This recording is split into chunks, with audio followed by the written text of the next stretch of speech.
ütlen, et me oleme valmis. Tavaliselt me tegime palju trenni pärast viimane mängust ülendi ja siis me oleme valmis mänguks. Kuidas emotsioonid on? Emotsioonid on hea, aga me peame ikka edasi töö tegema sama nagu alustasime 3 mängust, siis kõik on hästi. Millist mängu ootab pühapäeval? Kalju on tegelikult tugev meeskond, lihtsalt hooaja algus oli nende jaoks mitte kõige parem, aga samas kvaliteeti on.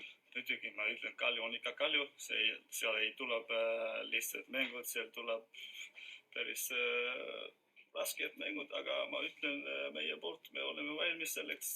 Me teame, et Kalju on tugev vastane, aga me tahame ikka oma mängud mängida ja siis võita.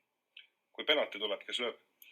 No hetkel me ei räägime sellest, et kui tuleb mängupäev, siis kui treener ütleb, et taga lööb, siis ma lähen lööma. Väga hea, aitäh ja edu!